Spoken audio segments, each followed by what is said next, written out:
Hola, ¿qué tal, chicos? Bueno, hoy lo que vamos a hacer es enfocar una clase a lo que son las lesiones y la actuación según el quiromasaje, ¿vale? Os voy a compartir pantalla y vamos a seguir este ritmo. Mira, vale, vamos a hablar de la patología muscular, ¿vale? Vamos a hacer un resumen de lo que es la patología muscular. ¿Vale? La patología muscular como tal puede ser un propio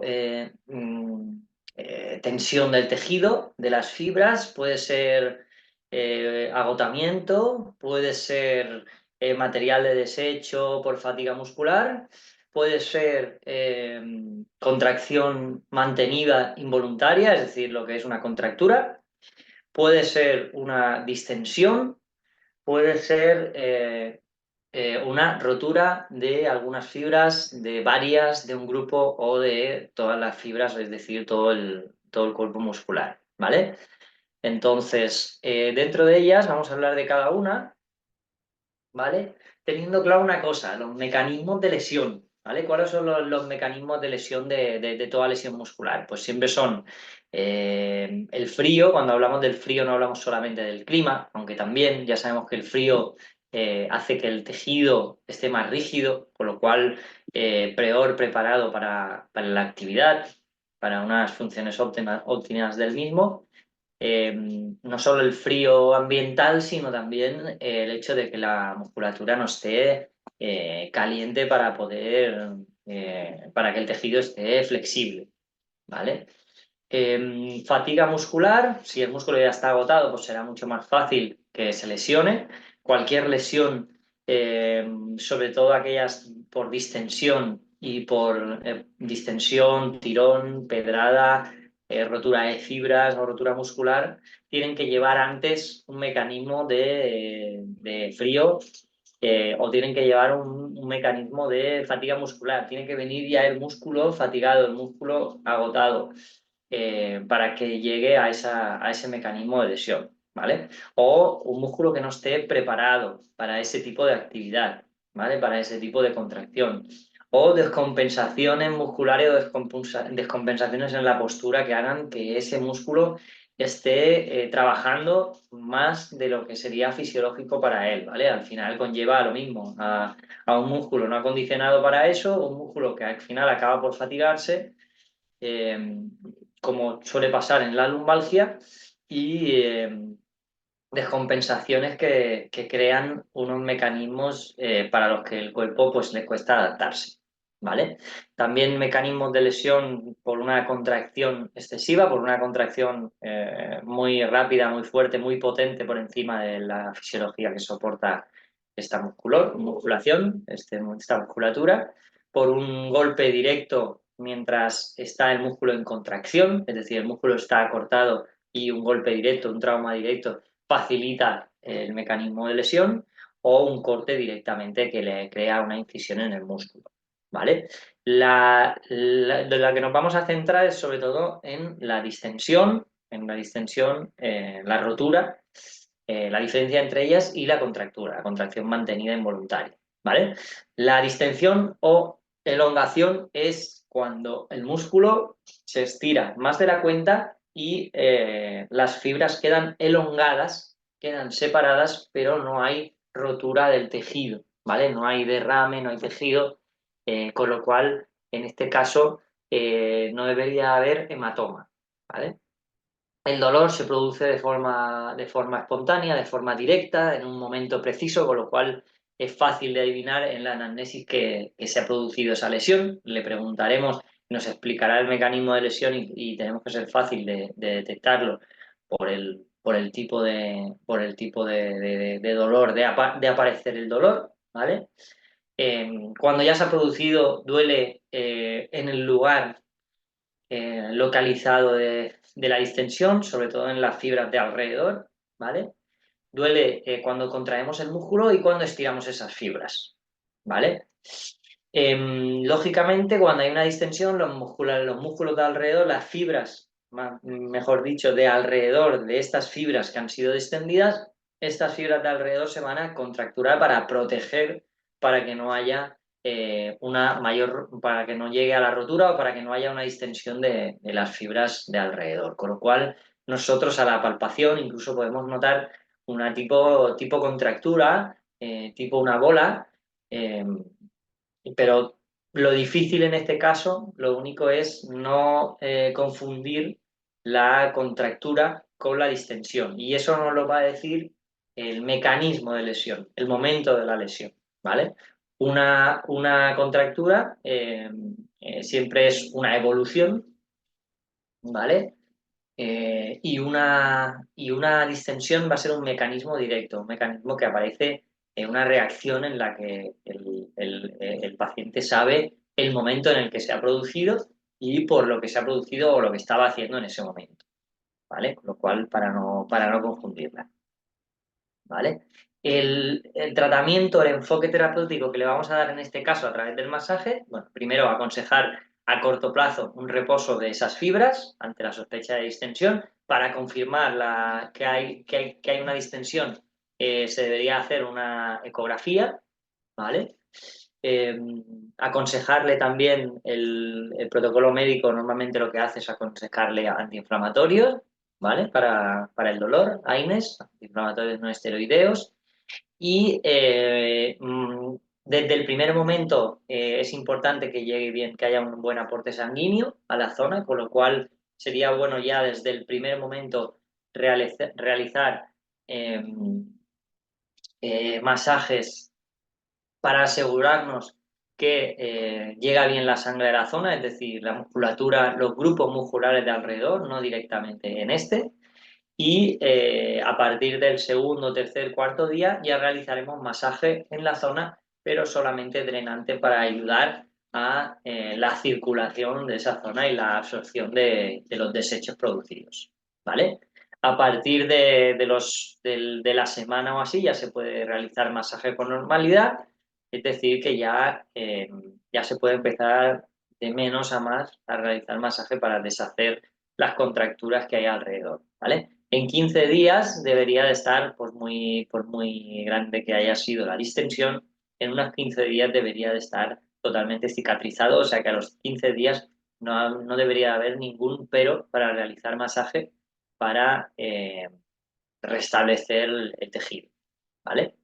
En el caso de rotura fibrilar, que la vamos a clasificar en varios grados, hay quien la clasifica en grado 1, grado 2, grado 3, grado 1, grado 2, grado 3, grado 4, ¿vale? Pero va en función de la gravedad, van en función de las fibras afectadas. En el grado 1 se considera que hay solo unas fibras afectadas, en el grado 2 hay un grupo de fibras o un fascículo ya afectado, o sea, muchas fibras, un gran número de fibras, y en el grado 3 o grado 4 es cuando ya el músculo se rompe del todo, ¿vale? Normalmente se suele romper cerca de la inserción entre el tendón y el músculo, ¿vale?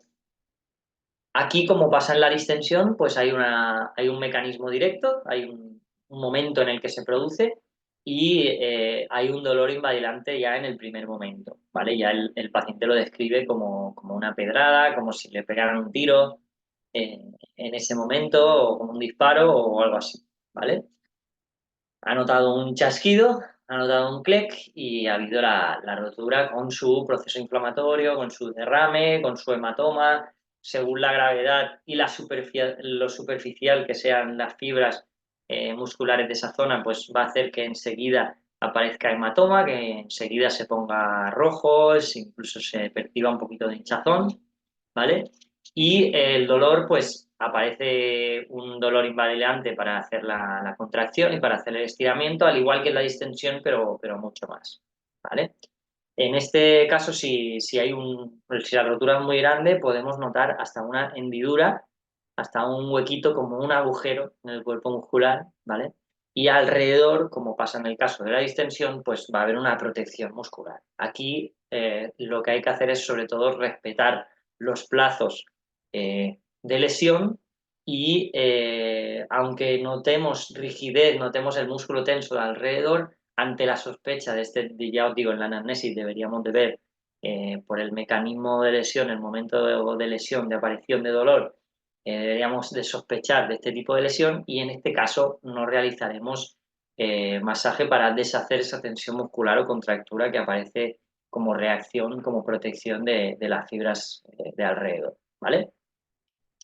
En este caso, el proceso se trata como un proceso inflamatorio agudo, con lo cual al principio, las primeras olas, primeros 1, 2, 3 días, hielo varias veces al día, en fases de entre 5 y 20 minutos, según lo grande del músculo, ¿vale? Y compresión con un vendaje y elevación, si es posible, en la zona muscular afectada, ¿vale? Si la rotura fibrilar no ha sido muy grande, no es un fascículo o no son muchísimas fibras las que están afectadas, podemos realizar masajes. ¿Cuándo realizaríamos masaje? Pues igual que hemos dicho con la distensión, desde un primer momento es bueno que, por ejemplo, si es el cuádriceps, pues eh, que hagamos masaje en todos los músculos de alrededor, ¿vale? Incluso los músculos de la pelvis, los músculos glúteos, para favorecer el aporte sanguíneo y la buena circulación de los alrededores para que esa zona pueda hacer su trabajo con la mayor facilidad posible. No haríamos masaje directamente en la zona de la lesión hasta al menos pasados los 15, 20 días que empezaríamos a hacer masaje como tal, ¿vale? Según el grado de lesión, pues el masaje local, primero de recoger desechos y demás, de tipo drenaje, lo haremos a partir de la primera semana, ¿vale? Pero si hay bastantes fibras afectadas o ante la duda nos esperaremos al día 15 o al día 20 incluso si es una gran rotura, ¿vale? Cuando se ha roto el músculo casi completo o el músculo por completo, requiere cirugía, con lo cual requerirá un tiempo, un proceso de llevar una órtesis, de llevar una fijación, de no poder mover la zona articular que se ve afectada directamente, por ejemplo, una fijación de la zona del tobillo si fuera una rotura fibrilar del gemelo, que es una de las más comunes, ¿vale? Y, pero sí que sería bueno realizar masaje en los alrededores, como bien hemos dicho en todos los casos, y asegurarnos que haya un buen aporte sanguíneo.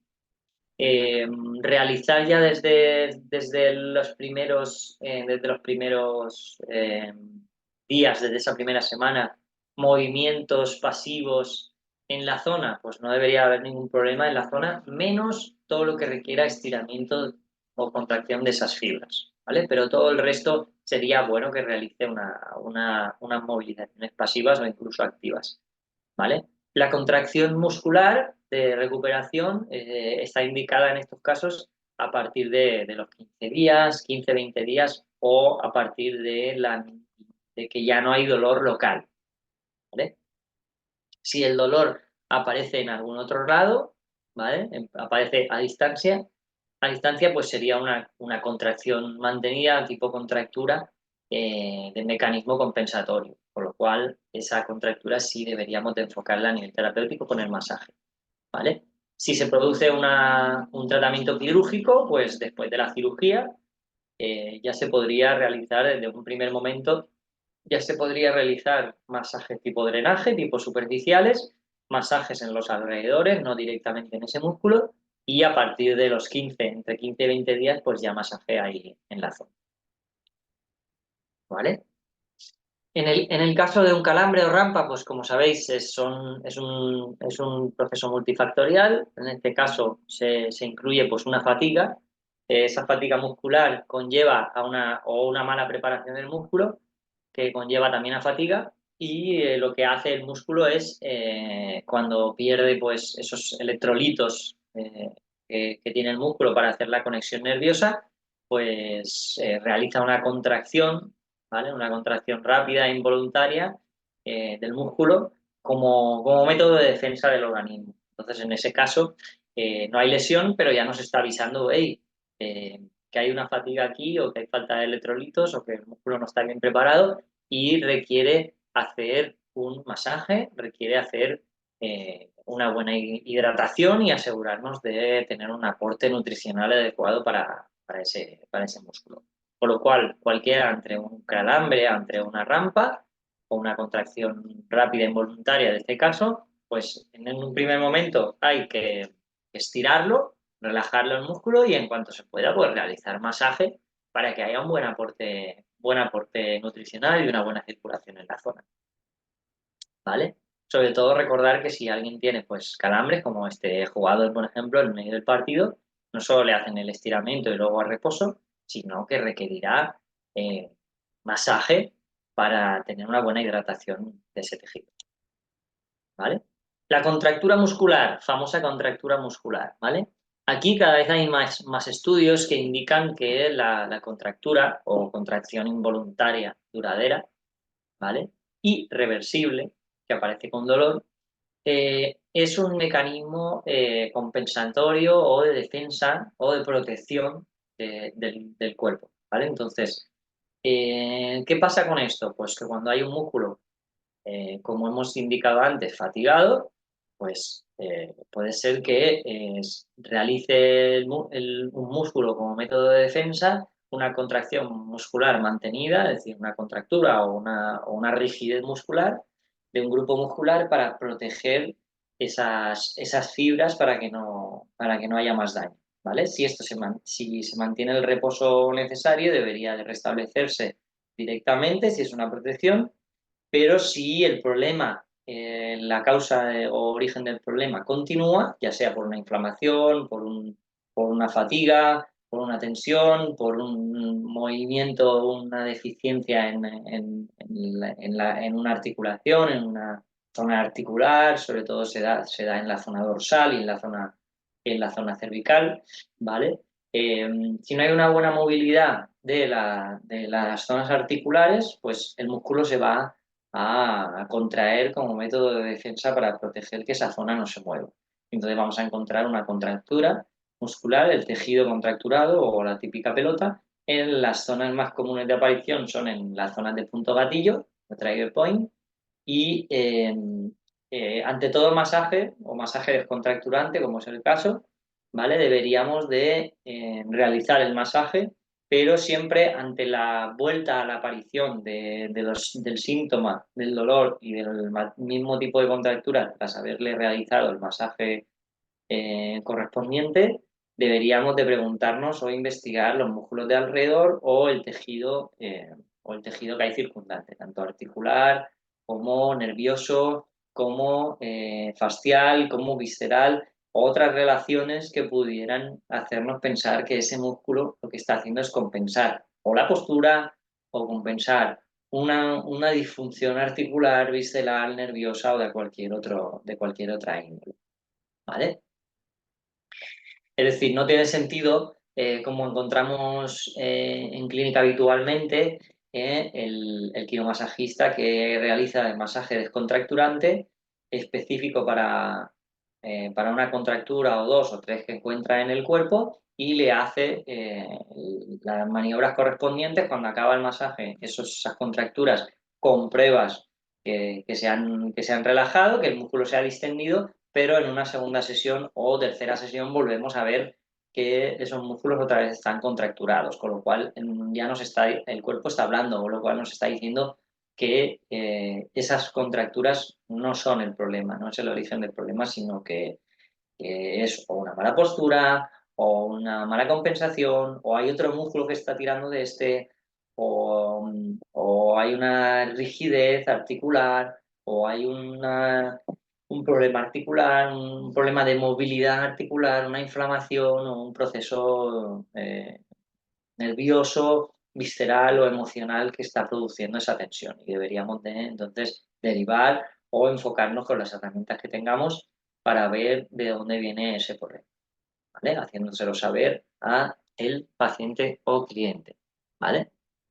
Eh, Hay una cosa muy interesante y que veo que tenemos un futuro espléndido y es que, como sabéis, no solo tenemos una mala postura en el trabajo y mala postura en casa, mala postura en el sofá, mala postura ahora ya caminando por la calle, porque la gente va caminando con la cabeza agachada, con el móvil, lo que crea una retroversión pélvica, lo que crea estiramiento, acortamiento de los isquiotibiales, de un sobreuso de las lumbares, una distensión, una hipotonía de la musculatura abdominal, y todo eso hace que la mala postura pues, sean candidatos a consulta. Como digo, nos espera un futuro espléndido. La clave del éxito estará en recomendaciones, ejercicios y hacerle partícipe al cliente paciente de aquello que sea favorable a la corrección de esa contractura, a la corrección de ese problema muscular que seguramente viene derivado de una descompensación de cualquier tipo, sobre todo pues malas posturas, malos gestos o descompensaciones musculares. ¿Vale? Tratamiento o enfoque terapéutico en una contractura, pues ya lo hemos dicho, ¿vale? Otras cosas asociadas a la contractura, pues puede ser que una contractura mantenida en la zona cervical es fácilmente que si se mantiene en el tiempo acaba habiendo mareos o dolores de cabeza porque va doliendo hacia arriba, va contrayéndose más tejido para ayudar a este y se va contrayendo y al final aparece una cefalea asociada a las cervicales, ¿vale? El tratamiento, como siempre, cuando hay una contracción muscular, siempre favorecer el calor, ¿vale? Ante una inflamación crónica, también el calor, ¿vale? Ante una lesión crónica de cualquier tipo, favorece el calor siempre, a no ser que sea un brote inflamatorio agudo dentro de un proceso crónico, ¿vale? Porque el calor dilata, porque el calor relaja, porque el calor favorece la flexibilidad de la musculatura, ¿vale? Ok. En el caso del mecanismo de lesión de un tendón, al igual que el músculo, son el mismo tipo de lesión, pero aquello eh, que favorece o con lo que se lleva peor el tendón es con el sobreuso de él, o sea, con la sobresolicitación del músculo, sobre todo movimientos repetitivos, con lo cual, ante cualquier tendinitis aguda o crónica, deberemos de ver el mecanismo de lesión, o sea, habrá algo que está produciendo eso, y si no eliminamos eso, por mucho que tratemos la contractura, por mucho que tratemos la tendinitis, no va a haber resultados, ¿vale? Y la sobresolicitación, movimiento repetitivo y las vibraciones, todo aquello que sea vibración por golpe, por pisada, por correr, por saltos, por la raqueta, por ejemplo, en el golf, todo aquello que crea una vibración que la absorbe el cuerpo directamente, los tendones son los que se llevan la gran parte, ¿vale? La vibración puede hacer y la sobresolicitación puede hacer que el tendón vaya volviéndose más rígido, ¿vale? Más rigidez, vaya cristalizándose, vaya calcificándose, ¿vale? Porque no puede con todo, ¿vale? Y entonces acaba apareciendo, si no es tratado adecuadamente en una tendinitis aguda, es muy fácil que acabe habiendo una tendinitis crónica con inflamación crónica y con calcificación del tejido, es decir, el tendón se queda calcificado, el tendón se queda rígido, el tendón se queda viejo, ¿vale? Entonces, en ese proceso degenerativo tenemos que primero encontrar la causa o aquello que produjo eso o de dónde vino dónde empezó esa tendinitis aguda y si sabemos que el paciente en este caso debería de averiguar cuándo empezó en la época esa, qué estaba haciendo, qué estaba trabajando, qué deporte hacía para comprender aquel tipo de ejercicio, aquel tipo de movimiento más realizado o la vibración, y entonces eliminar ese causante y realizar calor profundo, relajación del músculo, de los músculos o de los músculos asociados a este, ¿vale? Los músculos deben de estar lo más óptimos posibles y los más flexibles posibles, los más nutridos posibles, porque al final el músculo es el que tira del tendón y si el músculo no está bien, el tendón no estará bien. Entonces una tendinitis nunca se puede estudiar, nunca se puede abordar sin contemplar al músculo o los músculos que afectan directamente a este, ¿vale? Eh,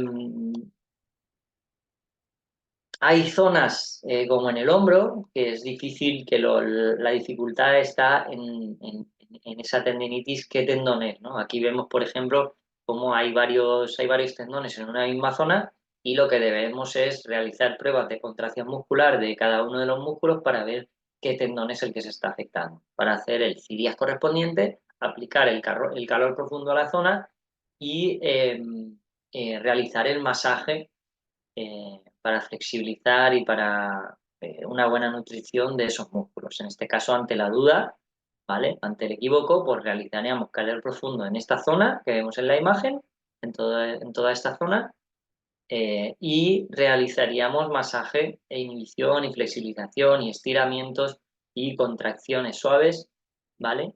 Y ejercicios de cada uno de estos músculos. Por ejemplo, pues ejercicios y masaje del supraespinoso, del subescapular y del bíceps braquial, ¿vale? En el caso de una tendinitis aguda, pues el paciente cliente nos debería de informar, deberíamos de preguntar, incidir en dónde está localizado a punta de dedo lo más posible la tendinitis. Si esto ya se ha repetido antes, pues sospechamos que hay un proceso de tendinitis aguda, pero que probablemente es un proceso crónico, ¿vale? Es un proceso que en su día hubo tendinitis aguda y que no se ha curado bien, ¿vale? Entonces siempre hay que volver al origen, siempre hay que volver a la primera tendinitis aguda que tuvo en ese tendón, porque ahí estará la clave para solucionarlo, ¿vale? En una tendinitis aguda, pues el dolor aumenta cuando en la contracción y en el estiramiento, al igual como pasaba en la lesión muscular, ¿vale? Y una ecografía en el tendón también confirmaría el diagnóstico porque se vería la inflamación, ¿vale? Alrededor. El tratamiento, como hemos dicho, sería al igual que antes, pues el hielo local, ¿vale? En el tendón, en reposo de esa zona, masaje Tiriax específico en ese tendón, ¿vale? Estiramientos suaves de esa musculatura y de ese tendón y de los músculos de alrededor, ¿vale? Y a ser posible, pues un vendaje neuromuscular, un kinesiotaping con la técnica adecuada para la tendinitis. En este caso sería los extremos a cero tensión y la parte tendinosa a una tensión media, ¿vale? En el caso de una tendinitis crónica, ¿vale? O que ya se ha repetido antes, pensar en la posibilidad de que haya el tendón está degenerado, que el tendón hubo una causa de mala curación en su día y el tendón ha podido tener un proceso de desgaste, un proceso de degeneración, ¿vale?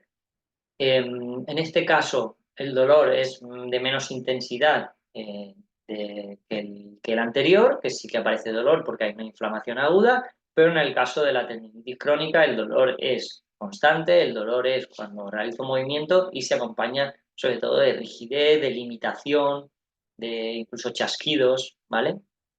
Y si hay calcificaciones, pues pueden ser detectables con una radiografía, ¿vale? El tratamiento es como, tal y como hemos dicho antes, todo lo que hemos dicho, más acordaros de estudiar la causa y las compensaciones. ¿Por qué? Nos encontramos un montón en clínica que realizan, por ejemplo, ondas de choque para deshacer, para romper las adherencias de esa fibrosis que ha causado esa tendinitis mal curada, que ha llegado a ser una tendinitis crónica, pero las ondas de choque, además de que son muy dolorosas, eh, no suele ser el resultado porque el origen del problema, la tendinitis esa, es una protección, es una tensión muscular mantenida en el tiempo para proteger de otra cosa, es decir, una descompensación. Y deberíamos de analizar bien la postura y analizar los músculos que se ven directamente implicados a este o relacionados con este. ¿Vale? Ok, en el caso de una bursitis, trataremos como una inflamación igual como tal, ¿vale? La bursitis es la inflamación o el reventón de la bolsa sinovial que hay entre músculos, entre tendón y hueso, entre músculos o entre tendón y tendón, ¿vale? Y lo que vamos a ver ahora, uy, perdón, lo que vamos a ver ahora es aquí, vamos a hablar de las radiculopatías, ¿vale? En el caso de las radiculopatías, lo que vamos a tener en cuenta es que estamos hablando de un dolor, de un problema, ¿vale? Radicular, es decir, que le afecta a una rama nerviosa, ¿vale? ¿Qué tenemos que tener en cuenta? Que aquí puede haber causas de enfermedad o de patología que puedan estar afectando a este dolor, con lo cual hay banderas rojas que directamente hay que tener en cuenta, como son tumores, infecciones, roturas, fracturas, enfermedades metabólicas, degenerativas, ¿vale? Que afecten a una rama a otra. Importante, ¿vale? Reconocer cada uno de los dermatomas o esclerotomas del cuerpo para saber que, eh, a qué rama está afectando el dolor o si sigue una dirección concreta del dolor, el adormecimiento, por ejemplo, de dos dedos de la mano, ¿vale? Pues aquí, en el caso de como vemos en la imagen, meñique y cuarto dedo, ¿vale? De la mano, pues vemos que es la rama C8, ¿vale? Entonces, en este caso, C8-T1 estaría afectado esa rama desde una posibilidad, la parte... eh, desde la parte de la charnela cervicotorácica, ¿vale? Donde cambia la curva, en esa zona a nivel articular puede haber una radiculopatía o enfermedad en el hueso o lo que sea que esté afectando a la salida nerviosa de ese lado y se le duerman los dedos, se le duerman los brazos. Eso o nosotros lo que deberíamos es seguir la musculatura desde la columna por la espalda, por la axila, por la zona del brazo correspondiente, tríceps, nervio cubital, la zona del codo, extensores de esta zona, túnel carpiano, para ver qué estructura es la que está dañando ahí, porque puede ser que sea una cosa que esté en otro sitio y que aparezca el dolor irradiado ahí. De ahí que hablemos de radiculopatías, ¿vale? Así como suele suceder en la ciática, que es el E5-S1, que es por aquí, por toda esta rama de aquí, ¿vale? Lateral y posterior, lateral posterior del miembro inferior, desde la zona lumbar baja, atravesando el glúteo, atravesando la zona del piramidal, atravesando la zona de los isquios del lado externo, eh, gemelo, peroneos y esta zona hasta llegar al pie, incluso hasta el dedo gordo, ¿vale? Y deberíamos de estudiar los músculos que hay en todo eso alrededor, desde el nacimiento hasta allí, para ver qué está implicado. De la misma manera, si hay una contracción mantenida o un problema nervioso, contractura, tensión muscular, dolor, adormecimiento de la zona, de una zona concreta, por ejemplo, el gemelo externo, pues no debemos de quedarnos solo en la relajación de ese gemelo externo, sino que deberemos de realizar masaje o al menos comprobar si necesita masaje en todos los músculos que siguen esa misma rama o que se ven inervados por esa misma rama nerviosa, ¿vale? Cuando hablamos de una radiculopatía mecánica, hablamos de en cuanto a la columna o que afecta al movimiento y implica una afectación en la salida nerviosa, ¿vale? Que puede ser un atrapamiento muscular que atrapa al nervio, puede ser una hernia discal, puede ser un problema facetario, un problema en las carillas articulares, ¿vale?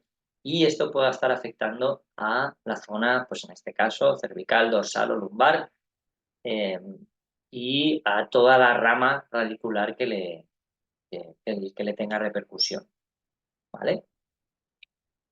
Pasar esto.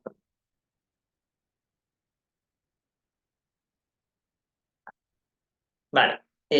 Cuando hablamos de cervicobraquialgia, ¿vale? Lo que hablamos de la cervicobraquialgia es la afectación del plexo. Tenemos que recordar que los nervios que van a los brazos salen de la zona cervical media-baja, ¿vale? Entonces, tenemos que ser desde la zona cervical todo aquello que afecte al brazo o alguien que venga por un dolor en el hombro, en el brazo, en el antebrazo, en la mano o un problema un problema de irrigación, un problema nervioso, un problema de adormecimiento, de dolor, de contractura o de entumecimiento de cualquiera de esas zonas, tenemos que ir al origen o a la periferia o a todos los nervios que se ven afectados en ese recorrido, ¿vale? Tanto por delante como por detrás.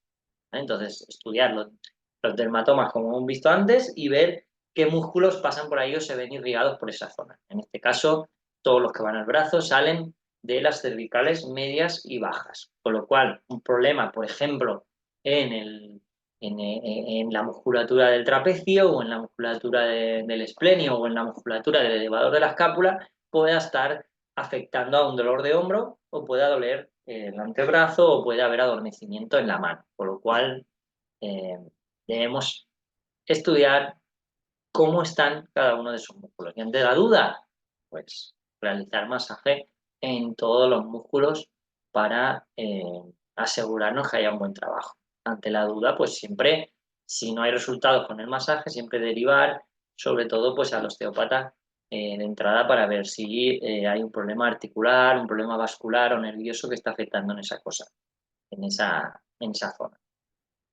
¿Vale? Al igual que hemos dicho en la zona del brazo, por la zona lumbar media-baja es la que va a un miembro inferior a la pierna, por lo cual cualquier problema, igual dolor en el gemelo, acordaros que puede ser un dolor derivado desde aquí, entonces viene con un dolor en el gemelo, una contractura en el gemelo, bueno, pues habría que ver cómo está, por ejemplo, el cuadrado lumbar, porque podría estar afectando ahí, podríamos hacer los paravertebrales de aquí, el transverso, ¿vale? Podría ser un problema del piramidal, podría ser un problema del glúteo medio, podría ser un problema de los isquios, ¿vale? Eh, o de una mala movilidad de esta zona o una mala postura que esté afectando a cómo pisa, ¿vale? Entonces, siempre estudiar todo el conjunto, ¿vale? Voy a pasar aquí. En el caso, vamos a poner un ejemplo de casos clínicos para que tengamos un enfoque un poquito más amplio de la lesión, ¿vale? Cuando viene alguien con un dolor, ¿vale? Por ejemplo, una cervicalgia o una lumbalgia, que son las más comunes, ¿vale? Lo que tenemos que ver es qué tipo de dolor es decir, cómo duele, cuándo duele, haciendo qué duele, qué te impide hacer el dolor, qué te deja hacer el dolor sin que te duela, ¿vale? Eh, Esto nos dará una información de si el tipo de dolor es de tipo nervioso, es un dolor de tipo mecánico o es un dolor de tipo de sensibilización, ¿vale? Si es un dolor neuropático, pues suele ser un dolor intenso, suele corresponder a una rama nerviosa concreta, a una zona concreta, ¿vale? O si es un dolor de tipo nociceptivo o mecánico, pues hay que tener cuidado por si es un dolor de tipo brotes, de tipo episodios concretos, ¿vale? Que hay días o momentos o épocas en las que está muy mal, pero otras épocas o días o horas en las que está muy bien. Si esto continúa en el tiempo, debemos sospechar de que hay brotes inflamatorios o reumáticos y deberíamos de derivar al especialista o derivar al médico para hacer una analítica por posible enfermedad autoinmune o enfermedad reumática, ¿vale? O ser un proceso degenerativo del que conlleve desgaste, ¿vale? Cuando hablamos de bandera roja hablamos de cuándo no se debe de hacer masaje o cuándo es mejor no tocar, ¿vale? Que sería en el caso de un dolor intenso de tipo nervioso, invalidante, que vemos que no se puede ni tocar o que sospechamos claramente que hay una afectación nerviosa, pues deberíamos de derivar al especialista, al osteópata o al, o al médico o al neurólogo, ¿vale? O hacerse una prueba, alguna prueba un poquito más concreta, ¿vale? Eh, Hay tipos de dolor que son inespecíficos, ¿vale? Que no sabe dónde le duele, que está por ahí dentro, entonces esto no nos está diciendo nada de que hay una estructura mal concreta, sino que eh, podría ser un dolor de tipo aviso, un dolor de tipo compensatorio, un dolor referido, un dolor difuso, por alguna otra compensación o alguna otra zona afectada, ¿vale? Y el dolor, cuando hablamos de sensibilización, ¿vale? Este es un tipo de dolor que es cada vez más estudiado porque es el que conlleva habitualmente al paciente por dolor crónico, ¿vale? Y es el abordaje terapéutico más complicado. Y debemos entender que hay veces que cuando el sistema nervioso central lo que hace ante un dolor, ante una contractura durante mucho tiempo, ante una inflamación que no se cura, ante un proceso patológico, ¿vale? Lo que hace el cuerpo es adaptarse a ese dolor o a esa patología y se adapta, pues según si el cuerpo tiene métodos de respuesta eh, bien adaptativos o no, pues se adaptará bien o se adaptará mal. ¿Qué quiere decir que se adaptará bien? Se adaptará bien quiere decir cuando se adapta el cuerpo para que ahí no sufra, a expensas de que puedan sufrir otras estructuras mientras se solucione. O una mala sensibilización, o sea, una mala adaptación, que sería en el caso de que el cuerpo lo que hace es fija, de alguna manera, el cerebro lo que hace es fijar la estructura dañada, fijar el dolor, dejar un círculo cerrado ahí vicioso para que no afecte al resto, pero eso hace que haya una sensibilización en la zona y al final esa sensibilización acaba en una sensibilización central, ¿vale? Que es lo que conlleva a una bajada de defensas. Al final se crea ese círculo vicioso que a la larga, si no se soluciona, acabará por una sensibilización central. Y esto hace que duela en episodios traumáticos, que se asocie el dolor o la contractura en una época de trabajo concreta, en una época de problemas personales concretos o emocionales, y si eso no se soluciona, si la causa no se soluciona en el tiempo, pues acabará por haber una sensibilización central, ¿vale? Una sensibilización central es un dolor de tipo crónico, es un dolor que está ahí de manera continua, es un dolor que no te impide hacer, no te impide vivir, pero que es puñetero, ¿vale? Y eso conlleva a una cierta depresión por que siempre me duele, que no puedo hacer aquello que quiero o qué tal. Y entonces se retroalimenta porque baja las defensas y se retroalimenta esa sensibilización, ¿vale? Esa cronicidad del proceso. En este caso, como siempre, cuando viene por un dolor y no sabemos por qué, o viene un dolor que es difuso, viene un dolor eh, que ya se repite mucho en el tiempo, ¿vale? O que es bastante mantenido, no muy agudo, pero bastante mantenido. En este caso tenemos que pensar en el paciente tipo de dolor crónico que pueda haber una sensibilización, ¿vale?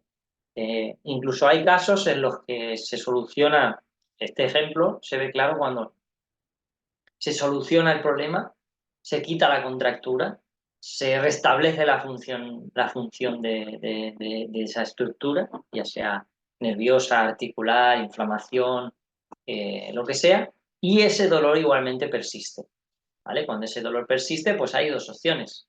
O el dolor no viene de ahí y hay otras estructuras que están llevando el dolor ahí, o sea, un dolor preferido, un dolor eh, eh, neuropático, por ejemplo, ¿vale? O un dolor de tipo sensibilización, ¿vale? Que es lo que ocurre, por ejemplo, en los casos de, eh, en los casos de un trauma, un dolor en la mano, por ejemplo, que aparece tras un accidente grave, de sufrimiento, y eso conlleva a que le tengan que amputar el brazo a la larga, ¿vale? Lleva un tiempo de rehabilitación, un tiempo de dolor agudo durante mucho tiempo, hay una sensibilización, llega a hacer una sensibilización central, imaginaros que le acaban amputando ese brazo y resulta que el paciente viene, y no sería un caso aislado, yo he visto varios, ¿vale? Que viene porque le duele la mano. Imaginaros si le han amputado el brazo y resulta que te viene porque le duele la mano y es porque hay una sensibilización central. En ese caso deberíamos de derivar a un fisioterapeuta, osteópata especialista en la sensibilización o en sistema nervioso autónomo, o deberíamos de enviar a terapia del dolor, ¿vale? Aunque eso no va a solucionar la causa, ¿vale? En cualquier caso, la solución siempre está por ir a la causa del problema. Y por último, recordar y pensar que la mayoría de causas del dolor es un dolor de tipo inespecífico, ¿vale? Es un dolor de tipo que hay estructuras musculares, tendinosas, afectadas, articulación discal, multifactorial, es decir, que es una causa de dolor o de problema o de contractura en el que el problema no es solo eso, sino que hay varias cosas que están afectando a eso y hace que el dolor no sea específico, no sea una cosa concreta, sino que sea una zona, un dolor más difuso, un dolor que me cuesta de definirlo, ¿vale? Me duele por aquí, me duele por allá cuando hago este gesto, pero por ahí dentro, ¿vale? Y esa es la mayoría de los casos, ¿vale? Y solo en una cuarta parte o menos de los casos es un dolor específico, un dolor neuropático, un dolor radicular, un dolor eh, que pueda ser de tipo visceral directamente o referido, ¿vale? O sea que, como siempre, hay que averiguar la causa, ¿vale? Porque suele ser un dolor de tipo inespecífico o no cistético, ¿vale? Por último, cuando la pregunta del millón, ¿no? ¿Cuándo poner frío, cuándo poner calor? En el caso del deporte, en el caso de una lesión aguda, de una contusión, de una lesión producida en el momento, siempre en un primer momento poner hielo, poner frío, ¿vale? Tanto en spray o como el hielo directo, la bolsa de hielo, ¿vale? Y, y pasadas las primeras horas, pasado el primer día, segundo día, tercer día, si es que ha sido una inflamación muy grande, entonces ya seguramente habrá que aplicar calor. El frío, a partir de entonces, el frío solo será tras una sesión en la que hayamos hecho, por ejemplo, un Ciriax o hayamos hecho una terapia bastante invasiva, entonces sí, aplicaríamos el hielo, pero solo en ese día, ¿vale? O en esa post-sesión, pero en cualquiera del resto de casos lo que aplicaremos es calor, ¿eh? Calor. Y el calor, mientras más profundo, mejor. ¿Qué quiere decir?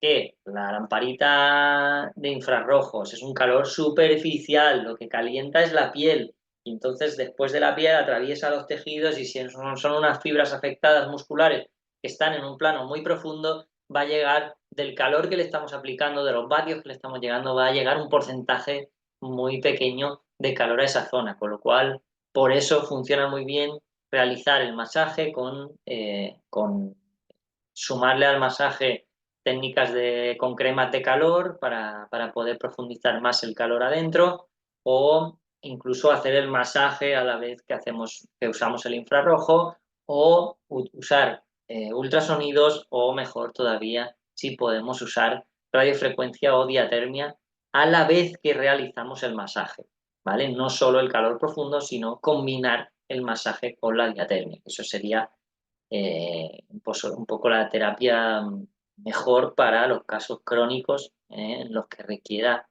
un aporte de calor, ¿vale?